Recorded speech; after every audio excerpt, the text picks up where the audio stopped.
Good morning dear students. હવે આજે આપણે redox chapter standard 11 chapter number 8નું NEET point of view revision start કરવાના છે. લાસ્ટમાં આપણે પીરિયોડિસિટી એટલે ચેપ્ટર ઓવર કરેલું હતું. હવે આજે આપણે રેડોક્સ સ્ટાર્ટ કરશું. પોઈન્ટ નંબર 1, રેડોક્સમાં આપણને નીટ પોઈન્ટ ઓફ વ્યૂ કયા કયા ક્વેશ્ચન પર ખાસ ફોકસ કરવાનો થાય. તો પહેલી તો વ્યાખ્યા કઈ તો ઓક્સિડેશનના સંદર્ભમાં, રિડક્શનના સંદર્ભમાં, ઓક્સિડેશન કરતાં રિડક્શન કરતાં. કારણ કે નીટ બેઝનો જો આપણે A to Z માંથી સેક્શન C સોલ્વ કરીએ અને પ્રીવિયસ યરના ક્વેશ્ચન જોઈએ તો નીચેનામાંથી કઈ ઓક્સિડેશન પ્રક્રિયા છે, કઈ રિડક્શન પ્રક્રિયા છે, કયો ઓક્સિડેશન કરતા છે, કયો રિડક્શન કરતા છે, કઈ રેડોક્સ પ્રક્રિયા છે, તેના રિલેટેડ એક વેરી કોમન ક્વેશ્ચન જે ખાસ પૂછાય છે કે જે ટેક્સ્ચ્યુઅલ લેવલનો જ ને વેરી ઇઝી ને માર્ક સ્કોરિંગ ક્વેશ્ચન છે. તો એ પહેલો ક્વેશ્ચન એ આપણે વ્યાખ્યા પર ફોકસ કરવાનો થાય. સેકન્ડ વર્ડ તુલનાત્મક ઇલેક્ટ્રોન વિનિમય પ્રક્રિયા પર ફોકસ કરવાનું થાય. એટલે વધુ સક્રિય ધાતુને ઓછી સક્રિય ધાતુના દ્રાવણમાં મૂકવાથી શું થાય, કોનું ઓક્સિડેશન, કોનું રિડક્શન, કયા ઓબ્ઝર્વેશન, કયા અવલોકનો થાય, તેના રિલેટેડ ક્વેશ્ચન પૂછાઈ શકે. ત્રીજું, one of the very important question that is oxidation number, ને જેમાં પણ ખાસ કરીને અપવાદ પર ખાસ ફોકસ કરવાનું. આપણે સેશનમાં અપવાદવાળા બી ઘણા બધા કિસ્સાઓ જોઈશું. પછી fourth one, stock notation method. બહુ ઇમ્પોર્ટન્ટ નથી પણ આપણે એક વખત કોન્સેપ્ટને શીખી લેવાનું થાય, કદાચ પૂછાઈ જાય. પછી રેડોક્સના ડિફરન્ટ પ્રકાર. પછી ઇક્વેશન બેલેન્સિંગ પર ખાસ ક્વેશ્ચન પૂછાય. પછી ઓક્સિડેશન કરતા અને રિડક્શન કરતાનો તુલ્ય ભાર, જે NEET point of view very important, ટેક્સ્ટબુકમાં બહુ શોર્ટલી એને એક્સપ્લેન કરેલો છે. તો જ્યારે આપણે ચેપ્ટર લર્ન કરીએ તો ત્યારે આટલા ટોપિક પર આપણે ખાસ ફોકસ કરવાનું થાય. તેમાં તો જે મેજોરિટી આસ્ક ક્વેશ્ચન નીચેનામાંથી કઈ ઓક્સિડેશન પ્રક્રિયા છે, કઈ રિડક્શન પ્રક્રિયા છે, કઈ રેડોક્સ પ્રક્રિયા છે, કઈ રેડોક્સ પ્રક્રિયા નથી, ત્યાર પછી કોનો ઓક્સિડેશન આંક, કેટલો ઓક્સિડેશન આંકના ચડતા ક્રમમાં, ઉતરતા ક્રમમાં, એના રિલેટેડ ક્વેશ્ચન ખાસ જોવાના થાય. અને ઇક્વેશન બેલેન્સિંગ અને ઇક્વિવેલન્ટ વેઇટ એટલે તુલ્ય ભાર, એના પર ખાસ ફોકસ કરવાનું થાય. How to prepare same chapter for NEET point of view, કે નીટ પોઈન્ટ ઓફ વ્યૂ આપણે ચેપ્ટરને કેવી રીતે ધ્યાનમાં રાખવાનું થાય. તો પહેલાં તો ટેક્સ્ટબુકની એક લાઇનને ખાસ બ્રીફલી નહીં પરંતુ થરલી રીડ કરવાની થાય, એકદમ પરફેક્ટ. હજુ નીટની એક્ઝામને ઘણી વાર છે, જુલાઈ મહિનાની 26 તારીખે છે. Steel we are having so much time. તો ચેપ્ટરને ધ્યાનથી એક લાઇન, એક શબ્દને ધ્યાનથી પરફેક્ટલી રીડ કરી રાખવાનું. પછી સેકન્ડ, સ્કૂલમાં જે આપણે એક્સ્ટ્રા પોઈન્ટ ભણાવવામાં આવેલા હોય તેને પરફેક્ટ વાંચી કાઢવાના. થર્ડ, ટેક્સ્ટબુકની જે એક્સરસાઇઝ છે, જે સ્વાધ્યાય છે, ઇનટેક્સ ક્વેશ્ચન છે, ઉદાહરણો છે, તેને ખાસ કરવાના થાય. પછી એનસીઈઆરટી એક્ઝામ્પલરમાં જેટલી બી એક્સરસાઇઝ અને એમસીક્યુ આપેલા હોય તેને ખાસ કરવાના. ત્યાર પછી A to Z માંથી સેક્શન A, B, C અને D ખાસ કરવાનું. તેમાંથી જે સેક્શન C જે છે તો પ્રીવિયસ યરમાં પૂછાયેલા ક્વેશ્ચનો છે તેને તો પરફેક્ટલી આપણા મોઢા પર રમતા જ હોવા જોઈએ. દેટ મીન્સ એ આપણને પરફેક્ટ યાદ રહી ગયેલા હોવા જોઈએ. સેક્શન C ખાસ કરવાનો. અને જે રિવિઝન વિડીયો આપણે અપલોડ કરવામાં આવે સ્કૂલની વેબસાઇટ પર યુટ્યુબ વિડીયો લેક્ચર દ્વારા, તો તે રિવિઝન વિડીયોને ખાસ દીધું. જો તમે કોઈ પણ પર્ટિક્યુલર ચેપ્ટર 11th હોય કે 12th હોય કે પાર્ટ 1 હોય કે પાર્ટ 2 હોય, તમે આ રીતે જો બધા જ ચેપ્ટરને ધ્યાનથી શીખશો તો ડેફિનેટલી કેમેસ્ટ્રીમાં તમને કોઈ પણ જાતનો વાંધો નહીં આવશે. હવે આપણે ડેફિનેશનથી સ્ટાર્ટ કરીએ તો ફર્સ્ટ ડેફિનેશન જે છે તો ઓક્સિડેશન અને રિડક્શનના સંદર્ભમાં જોઈએ. તો ઓક્સિડેશન એટલે શું અને રિડક્શન એટલે શું? તો ઓક્સિડેશન એટલે એવી પ્રક્રિયા જેમાં ઓક્સિજનનો ઉમેરો થાય, હાઇડ્રોજન દૂર થાય, ઇલેક્ટ્રોન દૂર થાય માટે એને ડી-ઇલેક્ટ્રોનેશન કહેવામાં આવે, ધન વીજભારમાં વધારો થાય અને ઋણ વીજભારમાં ઘટાડો થાય. ઓક્સિડેશન એટલે કેવી પ્રક્રિયા? જે પ્રક્રિયા દરમિયાન કોઈ પણ પદાર્થ ઓર સંયોજન, તત્વ, પદાર્થ, સંયોજનમાં ઓક્સિજન ઉમેરો થાય, હાઇડ્રોજન દૂર થાય છે, ઇલેક્ટ્રોન દૂર થાય. That's why we are writing de-electronation. De-electronation that means removal of electron. હવે ઇલેક્ટ્રોન દૂર થશે એટલે કે ધન વીજભાર વધશે અને ઋણ વીજભાર ઘટશે. જ્યારે રિડક્શન એટલે કેવી પ્રક્રિયા? જે પ્રક્રિયા દરમિયાન ઓક્સિજન દૂર થાય છે, હાઇડ્રોજન ઉમેરાય છે, ઇલેક્ટ્રોન ઇઝ ગેઇનિંગ, ઇલેક્ટ્રોન ઉમેરાય છે માટે એને ઇલેક્ટ્રોનેશન કહેવામાં આવે. તમને NEET point of view question પૂછે નીચેનામાંથી કઈ પ્રક્રિયા ડી ઇલેક્ટ્રોનેશન છે ઓર ઇલેક્ટ્રોનેશન છે, તો de-electronation that is removal of electron, જેને ઓક્સિડેશન કહેવાય, અને electronation that is gaining or accepting of electron, એટલે ઇલેક્ટ્રોન ઉમેરાય છે. હવે ઇલેક્ટ્રોન ઉમેરાય છે તો ડેફિનેટલી ધન વીજભારમાં ઘટાડો થાય અને ઋણ વીજભારમાં ક્રમશઃ વધારો થાય છે. તો પહેલાં તો આટલી 5 જે બેઝિક ડેફિનેશન છે ઓક્સિડેશન અને રિડક્શનની તે ખાસ આપણને આવડવી જોઈએ. બધી ડેફિનેશનના એક એક એક્ઝામ્પલ તમને આપેલા છે. કે પહેલી પ્રક્રિયા જોઈએ તો અહીંયા મેગ્નેશિયમમાં ઓક્સિજન ઉમેરાય છે. અહીંયા પ્રક્રિયક સાઈડ મેગ્નેશિયમ એકલું છે, જ્યારે નિપજ સાઈડ એની સાથે ઓક્સિજન ઉમેરાય છે, એટલે અહીંયા ઓક્સિજનનો ઉમેરો થયો. તો આ મેગ્નેશિયમ ઓક્સાઇડમાં ઓક્સિડેશન થાય છે. સેકન્ડ પ્રક્રિયામાં હાઇડ્રોજન સલ્ફાઇડમાં ઓક્સિજન ઉમેરાય છે. બરાબર, તો આપણે હાઇડ્રોજન ઓક્સાઇડમાં ઓક્સિજન ઉમેરાય છે તો એ ઓક્સિડેશન કહેવાય. બરાબર, ઓક્સિજન અહીંયા ઉમેરાય છે. બીજા સંદર્ભમાં જોઈએ તો અહીંયા H2Sમાં સલ્ફર સાથે હાઇડ્રોજન છે, જ્યારે નિપજ સાઈડે સલ્ફર એકલું છે. ધેટ મીન્સ H2Sમાંથી જ્યારે સલ્ફર બને તો હાઇડ્રોજન દૂર થાય. તો હાઇડ્રોજન દૂર થવું એટલે પણ ઓક્સિડેશન પ્રક્રિયા. પછી બ્રોમિન જે છે તો અહીંયા બ્રોમિન એકલું છે, જ્યારે અહીંયા બ્રોમિન સાથે હાઇડ્રોજન અટેચ છે, તો that is addition of hydrogen. તો તેને કઈ પ્રક્રિયા કહેવાય? રિડક્શન પ્રક્રિયા કહેવાય. અહીંયા Fe2O3 ફેરિક ઓક્સાઇડ છે, જ્યારે નિપજ સાઇડ Fe જે છે તેની સાથે ઓક્સિજન નથી, Fe એકલું જ છે, એટલે અહીંયાથી ઓક્સિજન શું થાય છે? દૂર થાય છે. તો એ પ્રક્રિયાને પણ રિડક્શન કહેવામાં આવે. આમ આપણે ડેફિનેશન 1, 2, 3 અને 4 તે ઓક્સિજન અને હવે ઉદાહરણ નંબર 5માં પ્રક્રિયક સાઈડ જોઈએ તો Fe+2 છે. નિપજ સાઈડ જોઈએ તો એક ઇલેક્ટ્રોન દૂર થાય છે અને સાથે સાથે +2 માંથી +3 એટલે ધન વીજભારમાં વધારો થાય છે. તો આ પ્રક્રિયા દરમિયાન ઇલેક્ટ્રોન પણ દૂર થાય તો એને ઓક્સિડેશન કહેવાય. ધન વીજભારમાં વધારો થાય તો એને પણ ઓક્સિડેશન કહેવામાં આવે.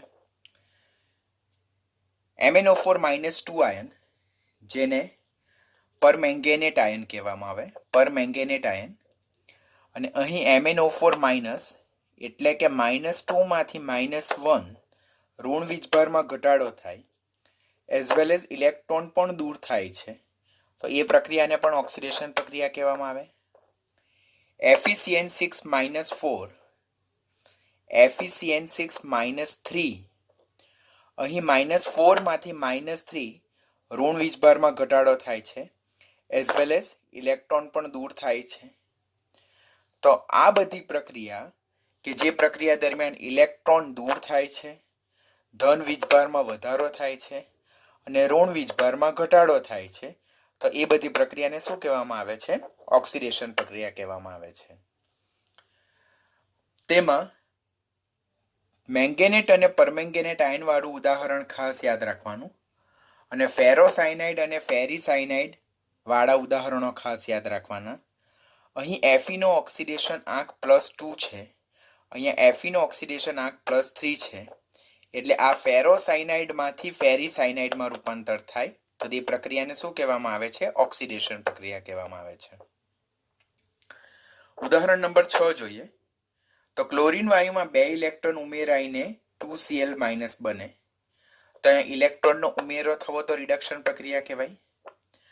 Sn+4 માંથી Sn+2 એટલે કે સ્ટેનિકમાંથી સ્ટેનસ બાય ગેઇનિંગ ઓફ 2 ઇલેક્ટ્રોન, તો એ પણ રિડક્શન પ્રક્રિયા કહેવાય. વધુમાં અહીં Sn+4 છે એટલે હેડ પર +4 ચાર્જ છે, જ્યારે અહીં Sn+2 છે એટલે હેડ પર +2 એટલે +4 માંથી +2 એટલે ધન વીજભારનો ઘટાડો. તો ધન વીજભારનો ઘટાડો તો રિડક્શન પ્રક્રિયા કહેવાય. MnO4- માંથી MnO4-2 એટલે કે MnO4- એટલે પરમેંગેનેટ આયનમાંથી manganate ion by gaining of electron, અને -1 માંથી -2 ચાર્જ એટલે કે ઇલેક્ટ્રોનનો ઉમેરો પણ થવો અને ઋણ વીજભારનો વધારો પણ થવો. તો એવી પ્રક્રિયાને કેવી પ્રક્રિયા કહેવાય? રિડક્શન પ્રક્રિયા. એટલે રિડક્શન પ્રક્રિયા દરમિયાન ઇલેક્ટ્રોન ઉમેરાય છે, ઋણ વીજભારમાં વધારો થાય છે, ધન વીજભારમાં ઘટાડો થાય છે, તેવી પ્રક્રિયાને શું કહેવામાં આવે છે? રિડક્શન પ્રક્રિયા કહેવામાં આવે છે. આમ પહેલા તો આપણે ઓક્સિડેશન અને રિડક્શનની વ્યાખ્યાને ઓક્સિજન, હાઇડ્રોજન, ઇલેક્ટ્રોન, ધન વીજભાર અને ઋણ વીજભારના સંદર્ભમાં ધ્યાનથી શીખવાની થાય.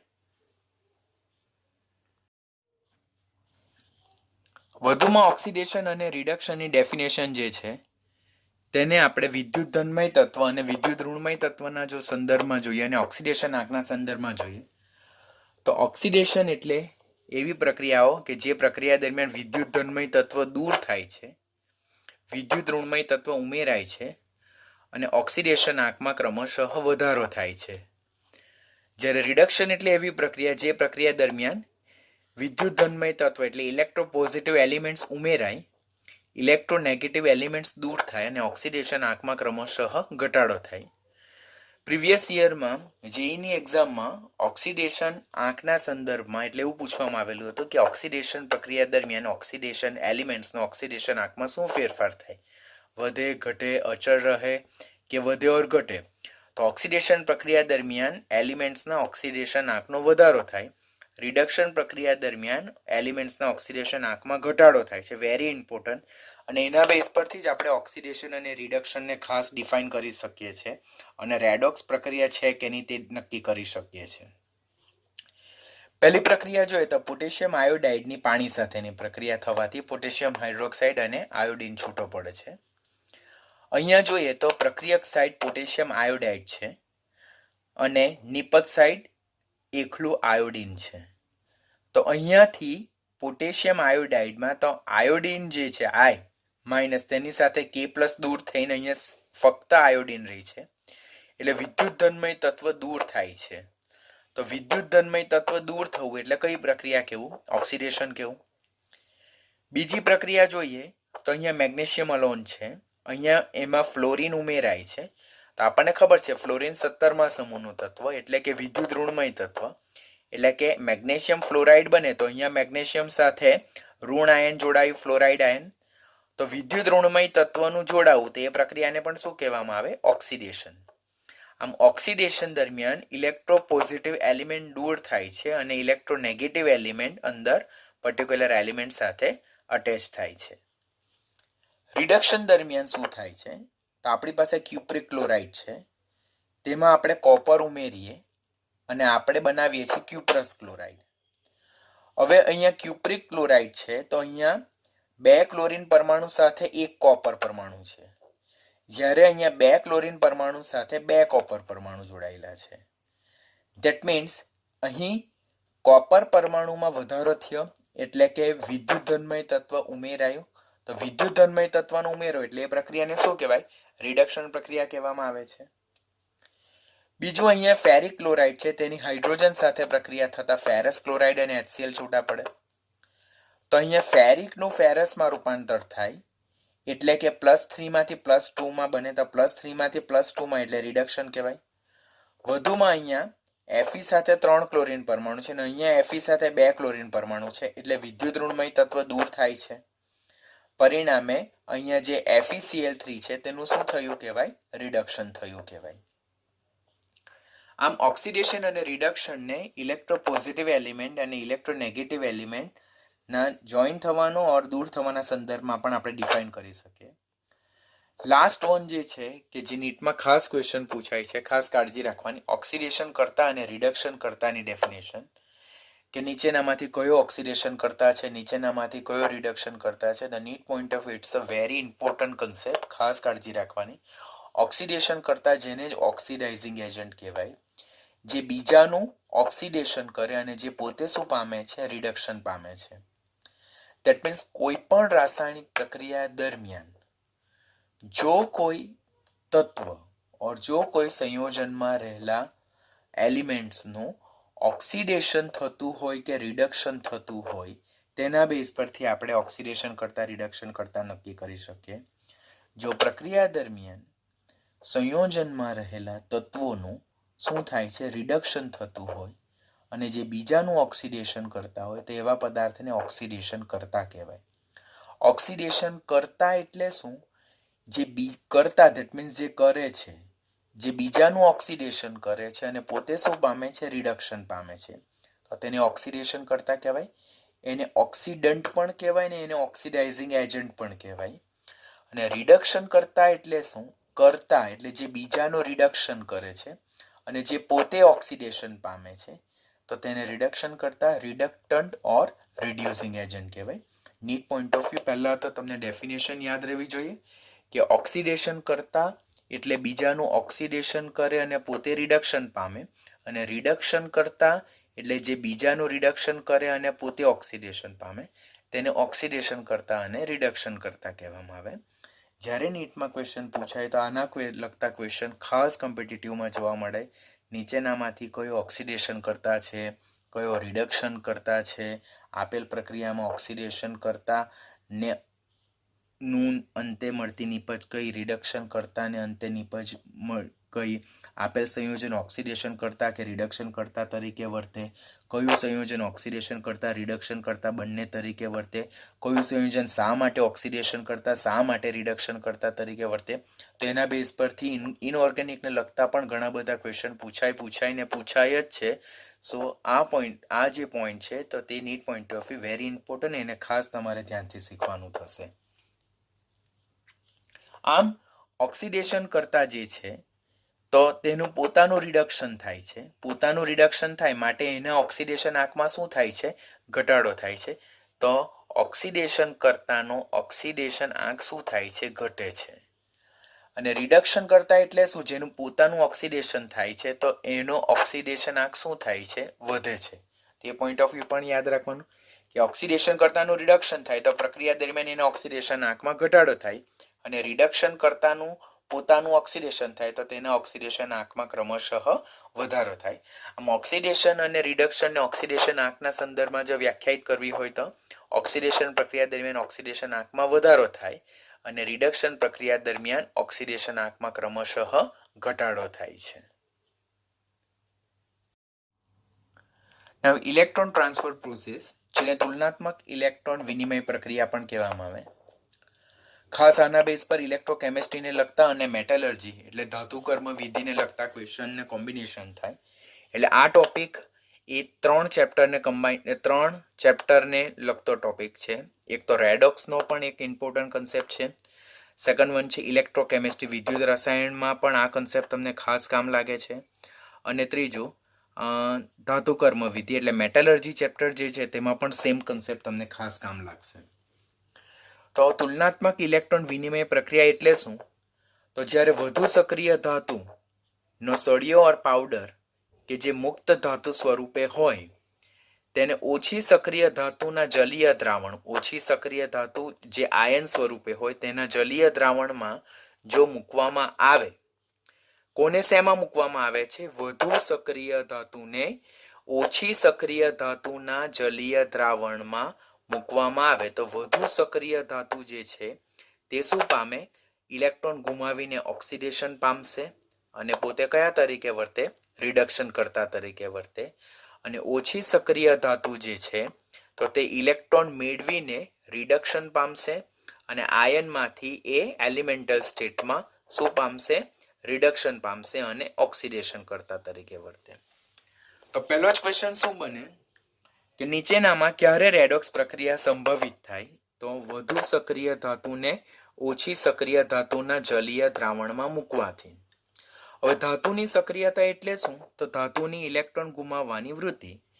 જે હાઇડ્રોજનના સંદર્ભમાં ઇલેક્ટ્રોન ગુમાવવાની પ્રબળ વૃત્તિ ધરાવે, ઓક્સિડેશન પામવાની પ્રબળ વૃત્તિ ધરાવે તો તેને વધુ સક્રિય ધાતુ કહેવાય. અને જે હાઇડ્રોજનના સંદર્ભમાં ઇલેક્ટ્રોન ગુમાવવાની ઓછી વૃત્તિ રાખે તો એને ઓછી સક્રિય ધાતુ કહેવાય. એટલે ધાતુની સક્રિયતા એ ધાતુની ઇલેક્ટ્રોન ગુમાવવાના સંદર્ભમાં ચેક કરવામાં આવતો એક ગુણધર્મ છે. જેની ઇલેક્ટ્રોન ગુમાવવાની વૃત્તિ વધારે હોય તે વધુ સક્રિય ધાતુ કહેવાય અને જેની ઇલેક્ટ્રોન ગુમાવવાની વૃત્તિ ઓછી હોય તેને ઓછી સક્રિય ધાતુ કહેવાય. કેવી ધાતુને કેવી ધાતુના જલીય દ્રાવણમાં ઉમેરવાથી પ્રક્રિયા રેડોક્સ પ્રક્રિયા સંભવિત થાય? તો વધુ સક્રિય ધાતુને ઓછી સક્રિય ધાતુના જલીય દ્રાવણમાં ઉમેરવાથી વધુ સક્રિય ધાતુ ઇલેક્ટ્રોન ગુમાવીને ઓક્સિડેશન પામવાની વૃત્તિ ધરાવે, જ્યારે ઓછી સક્રિય ધાતુ દ્રાવણમાં ઇલેક્ટ્રોન મેળવીને આયનમાંથી મુક્ત ધાતુ સ્વરૂપે રિડક્શન પામશે. આમ વધુ સક્રિય ધાતુ પ્રક્રિયા દરમિયાન ઓક્સિડેશન પામે માટે રિડક્શન કર્તા તરીકે વર્તે, અને ઓછી સક્રિય ધાતુ પ્રક્રિયા દરમિયાન રિડક્શન પામે માટે એ ઓક્સિડેશન કર્તા તરીકે વર્તે. માટે વધુ સક્રિય ધાતુ ઇલેક્ટ્રોન ગુમાવશે, ઓક્સિડેશન પામશે, પછી આયન સ્વરૂપે દ્રાવણમાં દાખલ થશે, અને વધુ સક્રિય ધાતુના દ્રાવણમાં આયનની સાંદ્રતા વધશે. હું તમને એક ઉદાહરણ સમજાવીશ અત્યારે. જ્યારે ઓછી સક્રિય ધાતુ ઇલેક્ટ્રોન મેળવે, રિડક્શન પામશે અને મુક્ત ધાતુ સ્વરૂપે એ છૂટી પડશે. આમ ઓછી સક્રિય ધાતુની દ્રાવણમાં સાંદ્રતા ક્રમશઃ ઘટે. આ બંને ક્વેશ્ચન જે છે તો તે કોમ્પિટિટિવમાં ખાસ પૂછાય છે કે જ્યારે વધુ સક્રિય ધાતુને ઓછી સક્રિય ધાતુના દ્રાવણમાં ડુબાડવામાં આવે તો કોના આયનની સાંદ્રતા વધે ને કોના આયનની સાંદ્રતા ઘટે. તો વધુ સક્રિય ધાતુના દ્રાવણની વધુ સક્રિય જે ધાતુ છે તેના આયનની દ્રાવણમાં સાંદ્રતા વધશે, જ્યારે ઓછી સક્રિય ધાતુના આયનની દ્રાવણમાં સાંદ્રતા ક્રમશઃ ઘટશે. હવે આ પ્રક્રિયા જ્યારે એટલે વધુ સક્રિય ધાતુને ઓછી સક્રિય ધાતુના દ્રાવણમાં ડુબાડવામાં આવે ત્યારે એ રેડોક્સ પ્રક્રિયા કેવી છે? સ્વયંસ્ફુરિત છે. It's a spontaneous process. આપમેળે થશે. ખાસ યાદ રાખવાનું કે સપોઝ એમ ક્વેશ્ચન પૂછવામાં આવે કે ઝિંકને કોપર સલ્ફેટના દ્રાવણમાં ડુબાડવામાં આવે તો તેનો ડેલ્ટા જી કેવો હશે? તો ડેફિનેટલી એ પ્રોસેસ કેવી છે? સ્પોન્ટેનિયસ છે. તો ડેલ્ટા જી કેવો હશે? નેગેટિવ હશે. એનો E0 સેલ કેવો હશે? તો એનો E0 સેલ પોઝિટિવ હશે. એનો સંતુલન અચળાંક કેવો હશે? તો definitely it should be greater than 1. તો એ પ્રક્રિયા પણ ખાસ યાદ રાખવાની કે આ પ્રક્રિયા સ્વયંસ્ફુરિત હશે, આપમેળે થાય, મુક્ત ઉર્જા ફેરફાર ઋણ હશે, કે ઇઝ ગ્રેટર ધેન 1 હશે, અને એનો E સેલ કેવો હશે? પોઝિટિવ હશે. આ પ્રક્રિયા એ સ્ટ્રોંગલી એક્ઝોથર્મિક હશે, ઉષ્માક્ષેપક હશે. એટલે પ્રક્રિયા દરમિયાન શું થશે? ઉષ્મા મુક્ત થાય. માટે જે બીકરમાં ઓર જે પાત્રમાં પ્રક્રિયા થતું હોય તે પાત્ર કેવું થઈ જશે? ગરમ થઈ જશે. ખાસ યાદ રાખવાનું, બોર્ડમાં એક વખત ક્વેશ્ચન પૂછાઈ ચૂકેલો છે. અને સોલ્યુશન જે છે તે વિદ્યુત રીતે કેવું બને છે? તટસ્થ બને છે, ઇલેક્ટ્રિકલી ન્યુટ્રલ બને છે. હવે ધાતુ તત્વોની સક્રિયતા શ્રેણી જે છે તેની ઇલેક્ટ્રોન ગુમાવવાની, ઓક્સિડેશન પામવાની, તો જલીય માધ્યમમાં તો તેનો ક્રમ શું હશે? તો આપણે લાઈક બકાના મગસારા A to Z ફેંકોની સ્નેપડીલ H+ સુહાગ AgAU PT એ પ્રમાણે જોયું છે. તો જો તમને આ સિરીઝ ખાસ યાદ રહેતી હોય તો એના બેઝ પરથી તમે ડેફિનેટલી સારી રીતે આન્સર કરી શકો કે કઈ ધાતુને કોના દ્રાવણમાં ડુબાડવામાં આવે તો પ્રક્રિયા થાય કે નહીં થાય. તો આ સિરીઝ જો તમને યાદ રહેતી હોય તો તમે ડેફિનેટલી આન્સર કરી શકો. કે વાત કરીએ આપણે તો જ્યારે લોખંડની ખીલી છે તો લોખંડની ખીલી ઝિંક સલ્ફેટમાં ડુબાડવામાં આવે તો શું થાય? પ્રક્રિયા નહીં થશે, કારણ કે લોખંડની ખીલી ઓછી સક્રિય ધાતુ છે, ઝિંક એ વધુ સક્રિય ધાતુ છે. ઓછી સક્રિય ધાતુને વધુ સક્રિય ધાતુના દ્રાવણમાં ડુબાડવામાં આવે તો પ્રક્રિયા થતી નથી. ખાસ કાળજી રાખવાની, વધુ સક્રિય ધાતુને ઓછી સક્રિય ધાતુના દ્રાવણમાં ડુબાડવાથી જ રેડોક્સ પ્રક્રિયા આપમેળે શક્ય બનશે, સ્વયંસ્ફુરિત બનશે. પરંતુ ઓછી સક્રિય ધાતુને જો વધુ સક્રિય ધાતુના દ્રાવણમાં ડુબાડવામાં આવે તો આપેલ પ્રક્રિયા આપમેળે થતી નથી. Very well known example, zinc ના સળિયાને કોપર સલ્ફેટ ઓર કોપર નાઇટ્રેટના ભૂરા રંગના દ્રાવણમાં ડુબાડવામાં આવે તો પ્રક્રિયા આપમેળે થાય. દ્રાવણમાં Zn+2 ની સાંદ્રતા વધે, દ્રાવણમાં Cu+2 ની સાંદ્રતા ઘટે. દ્રાવણનો ભૂરો રંગ Cu+2 ને આભારી હતો એટલે દ્રાવણમાં ભૂરા રંગની તીવ્રતા ઘટે, અને ઝિંકના સળિયા પર લાલ તામ્રમણી કોપર ધાતુ ક્રમશઃ જમા થતી જાય છે. એવી રીતે કોપરના સળિયાને સિલ્વર નાઇટ્રેટના દ્રાવણમાં ડુબાડવામાં આવે તો કોપરનું Cu+2 આયનમાં રૂપાંતર થાય, ઓક્સિડેશન પામશે. બીકોઝ જો અહીંયા કોપરની સક્રિયતા એ સિલ્વર કરતાં વધારે છે એટલે અહીંયા કોપર વધારે સક્રિય ધાતુ છે, સિલ્વર ઓછી સક્રિય ધાતુ છે. માટે કોપરનું Cu+2 માં રૂપાંતર થાય. કોપરનું Cu+2 માં રૂપાંતર થાય એટલે દ્રાવણમાં Cu+2 આયનની સાંદ્રતા વધશે, એટલે દ્રાવણમાં ભૂરા રંગની તીવ્રતા વધે. જ્યારે Ag+ નું Ag માં રૂપાંતર થાય એટલે સફેદ ચળકાટ ધરાવતી ચાંદી ધાતુ છૂટી પડે. એવી જ રીતે કોબાલ્ટ છે અહીંયા, તો કોબાલ્ટને નિકલ સલ્ફેટના દ્રાવણમાં ડુબાડવામાં આવે તો કોબાલ્ટનું ઓક્સિડેશન થશે અને નિકલનું રિડક્શન થશે. હવે એનાથી વિરુદ્ધ જો વિચારવામાં આવે કે ઓછી સક્રિય ધાતુને વધુ સક્રિય ધાતુના દ્રાવણમાં ડુબાડવામાં આવે તો કે લાઈક કોપરને ZnSO4 ના દ્રાવણમાં ડુબાડવામાં આવે, સિલ્વરને કોપર નાઇટ્રેટના દ્રાવણમાં ડુબાડવામાં આવે, નિકલને કોબાલ્ટ સલ્ફેટના દ્રાવણમાં ડુબાડવામાં આવે તો રેડોક્સ પ્રક્રિયા થશે નહીં, કારણ કે આ બધી પ્રક્રિયા કેવી છે? બિન સ્વયંસુરિત છે. કારણ કે ઓછી સક્રિય ધાતુને વધુ સક્રિય ધાતુના દ્રાવણમાં ડુબાડવામાં આવે તો આપેલ પ્રક્રિયા દરમિયાન જે પ્રક્રિયા થાય છે તે કેવી બને છે? બિન સ્વયંસ્ફુરિત બને, જેનો ડેલ્ટા જી કેવો હશે? પોઝિટિવ હશે, અને E0 સેલ એનો કેવો હશે? ઋણ હશે. માટે એ પ્રક્રિયા આપમેળે શક્ય નથી. માટે જો ક્વેશ્ચન પૂછવામાં આવે કે લોખંડની ખીલી ને ઝિંક સલ્ફેટના દ્રાવણમાં ડુબાડવામાં આવે તો શું થશે? તો કંઈ નહીં થાય, પરંતુ લોખંડની ખીલીને જો એસિડના દ્રાવણમાં ડુબાડવામાં આવે તો ડેફિનેટલી લોખંડનું શું થશે? ઓક્સિડેશન અંદરથી H+ જે છે તો તેનું શું થશે? રિડક્શન થઈને હાઇડ્રોજન વાયુના પરપોટા ઉદ્ભવ. હવે આપણી પાસે ઝિંકનો સળિયો છે, તેને આપણે Cu+2 એટલે ક્યુપ્રિક આયન ધરાવતું જેમ કે કોપર નાઇટ્રેટ or કોપર સલ્ફેટના દ્રાવણમાં ડુબાડવામાં આવે તો ડેફિનેટલી ઝિંકનું ઓક્સિડેશન થશે અને એ દ્રાવણમાં Zn+2 આયન સ્વરૂપે જમા થશે. જ્યારે દ્રાવણમાં રહેલો Cu+2 જે ઓછી સક્રિય ધાતુ છે તો તે રિડક્શન પામીને Cu ધાતુ સ્વરૂપે જમા થશે. માટે ઝિંકના સળિયા પર લાલ તામ્રવર્ણી કોપર ધાતુ જમા થશે અને દ્રાવણનો ભૂરો રંગ શું થશે? દૂર થશે. This is the observation that you must know કે પ્રક્રિયા દરમિયાન ઝિંક વધુ સક્રિય ધાતુ હોવાથી એનું ઓક્સિડેશન થાય છે અને એ દ્રાવણમાં Zn+2 સ્વરૂપે આવે. માટે દ્રાવણ હવે શું કયું આયન ધરાવે છે? Zn+2 ધરાવે છે. દ્રાવણમાં પહેલા Cu+2 હતું, પરંતુ એ ઓછી સક્રિય ધાતુ ધરાવતું હતું. પરિણામે એ રિડક્શન પામીને Cu ધાતુ સ્વરૂપે જમા થાય અને લાલ તામ્રવર્ણી કોપર ધાતુ છૂટી પડે. દ્રાવણમાંથી Cu+2 ની સાંદ્રતા નલિફાઈ થવાથી, નીલ થવાથી દ્રાવણનો ભૂરો રંગ શું થાય છે? દૂર થાય છે. માટે હવે આપણી પાસે દ્રાવણમાં કયા આયનની સાંદ્રતા વધારે હશે? Zn+2 ની સાંદ્રતા વધારે હશે, જ્યારે Cu+2 ની સાંદ્રતા ઘણી જ ઓછી હશે. જો Zn+2 ની આપણે હાજરી ચેક કરવી હોય તો આપણે દ્રાવણમાંથી હાઇડ્રોજન સલ્ફાઇડ વાયુ પસાર કરવામાં આવે તો ઝિંક સલ્ફાઇડના આપણને સફેદ અવક્ષેપ બનશે, જે દર્શાવે છે કે પ્રક્રિયા દરમિયાન ઝિંકનું ઓક્સિડેશન થઈને એ Zn+2 સ્વરૂપે દ્રાવણમાં દાખલ થાય છે અને Cu+2 Cu ધાતુ સ્વરૂપે લાલ તામ્રવર્ણી ધાતુ સ્વરૂપે દૂર થાય છે. પરંતુ જો કોપરના સળિયાને ઝિંક સલ્ફેટના દ્રાવણમાં ડુબાડવામાં આવે અને જો હાઇડ્રોજન વાયુ પસાર કરવામાં આવે તો આપણને ક્યુપ્રિક સલ્ફાઇડના કાળા અવક્ષેપ મળતા નથી. શા માટે ક્યુપ્રિક સલ્ફાઇડના કાળા અવક્ષેપ મળતા નથી? કારણ કે અહીંયા કોપરની સક્રિયતા ઓછી છે, ઝિંકની સક્રિયતા વધારે છે. જ્યારે ઓછી સક્રિય ધાતુને વધુ સક્રિય ધાતુના દ્રાવણમાં ડુબાડવામાં આવે તો ઓછી સક્રિય ધાતુનું ઓક્સિડેશન નથી થતું અને તે દ્રાવણમાં Cu+2 આયન સ્વરૂપે નથી આવતી. પરિણામે Cu+2 આયન સ્વરૂપે ન આવતી હોવાને કારણે એ હાઇડ્રોજન સલ્ફાઇડમાંના સલ્ફાઇડ આયન સાથે સંયોજાઈને CuS ના કાળા અવક્ષેપ બનાવી શકતી નથી, જે દર્શાવે છે કે એટલે કોપરના સળિયાને ઝિંક સલ્ફેટના દ્રાવણમાં ડુબાડવામાં આવે ને H2S પસાર કરીએ તો ડેફિનેટલી આપણને કોપર સલ્ફાઇડના બ્લેક પ્રેસિપિટેટ નહીં દર્શાવે, જે દર્શાવે છે કે આપેલ પ્રક્રિયા અહીંયા સંભવિત થતી નથી, આપમેળે થતી નથી. કારણ કે ઉમેરવામાં આવેલી જે કોપર ધાતુ છે તે કેવી છે?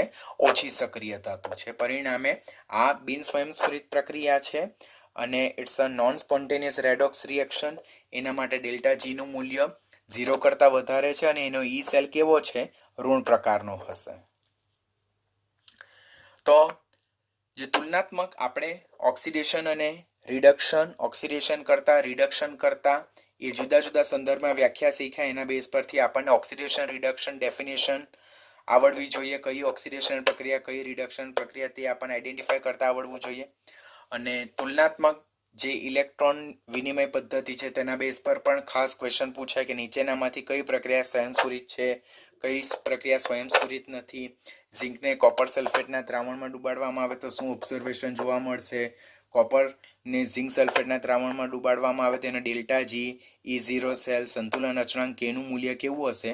તો આ બધાને લગતો એક જ કન્સેપ્ટ છે કે વધુ સક્રિય ધાતુને ઓછી સક્રિય ધાતુના દ્રાવણમાં ડુબાડવામાં આવે તો વધુ સક્રિય ધાતુનું ઓક્સિડેશન થાય અને જલીય માધ્યમમાં એ આયન સ્વરૂપે દાખલ થાય. પરિણામે દ્રાવણમાં વધુ સક્રિય ધાતુના આયનની સાંદ્રતા વધશે, જ્યારે ઓછી સક્રિય ધાતુ ઇલેક્ટ્રોન મેળવીને મુક્ત ધાતુ સ્વરૂપે રિડક્શન પામશે અને દ્રાવણમાંથી ઓછી સક્રિય ધાતુના આયનની સાંદ્રતા ક્રમશઃ ઘટી જશે.